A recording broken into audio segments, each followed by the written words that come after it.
السلام عليكم متابعيني ورمضان كريم.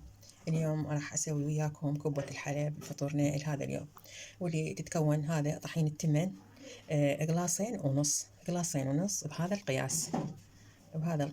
هذا طحين التمن قلاصين ونص بهذا القياس، وصبغ اللوزينة، بهارات جدر وملح.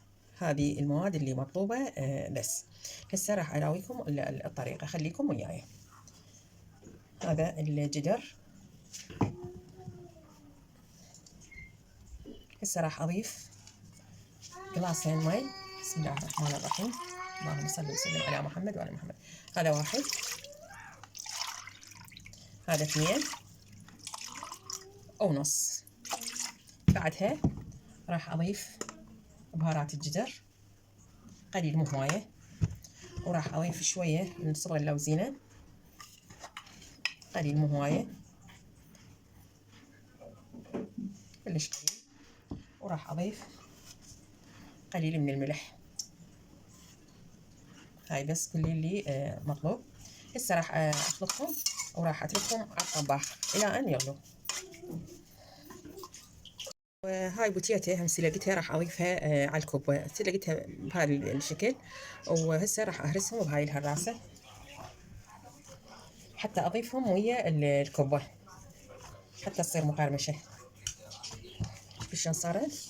تسلقيها زايد وترسيها وتضيفيها على الكوبة. هسه هرسناها البوتيتا صار هذا شكلها.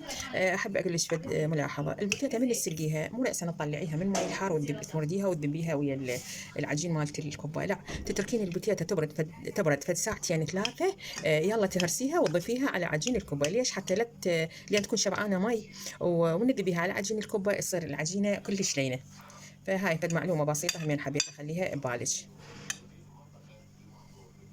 هذا المي بعد ما غلى راح اضيف له القلاصين ونص التمن او الرز. هذا الطريقه.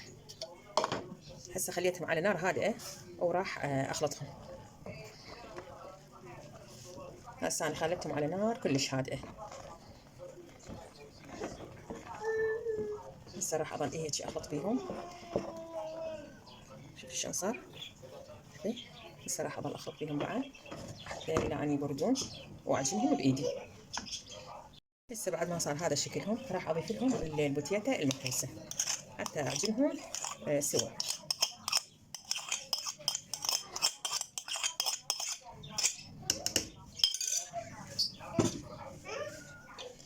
بس شويه يبردون حتى اقدر اشتغل بيهم. وهاي بعد ما بردت هسه راح ابدي اعجن بيها بهذا الطريقه وهذا الشكل. وهاي هسه شوف شلون صارت عجينتها حلوه لينه يعني متماسكه او ترفه بعد ما تنزلق بالايد. صار شكلها كلش حلو. هسه اخليكم وياها بطريقه لف الكبه. وهاي الحشوه همين كملت حتى الف الكبه. هاي ضفت لها كشمش هذا. انتو شو تسموه؟ سموه عنب مجفف؟ لا نسميه كشمش. نحب الكشمش بالكبة. مو كلهم، يعني بعضهم ما يحبوه بالكبة، بس اللي ما يحبوه اليوم ما موجودين. هسه راح ابدي الف بالكبة بهذا الشكل. ابلل ايدي شوية بالزيت، تريدين بالمي كيفك براحتك. عشان صارت خفيفة وهشة. بسم الله الرحمن الرحيم.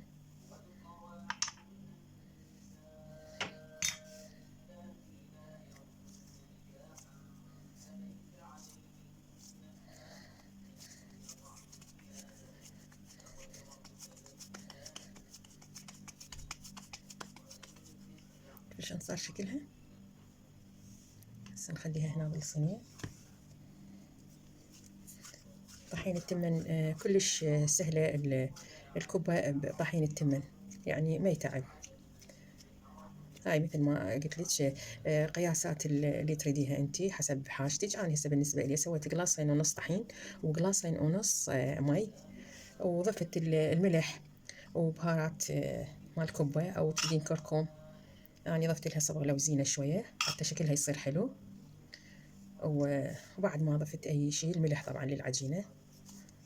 طريقة كلش سهلة ومضمونة إنه ما تفشل 100%.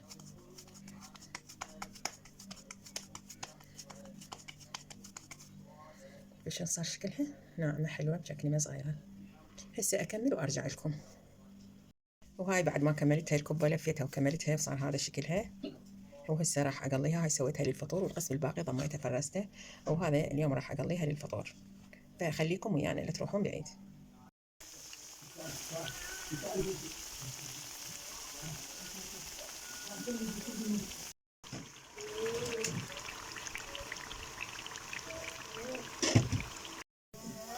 وهاي الحبشكلات اللي سويناها ويا الكبة. هاي الزلاطة، وهذا التمر بالسمسم حمص بطحينة، هذا الطرشي. هنا عندنا الحامض والخضرة. وهاي الزلاطة الحلوة مال لهاني. هنا عندنا هذا الطرشي، عندنا هاي مايونيز. هنا عندي هذا هم طرشي. هنا هاي الزلاطة طماطة وخيار. هاي الكبة مالتنا ان شاء الله تعجبكم ويا الباذنجان. هاي هنا ويا البتيتة. وهاي هنا عندنا الكبة همين ويا البوتيتا والباذنجان. وهذه الصمون همين سويته للفطور همين. هذا شكله. حبوا اليوم اسوي لهم صمون بالبيت على مود ياكلوها ويا الكبة.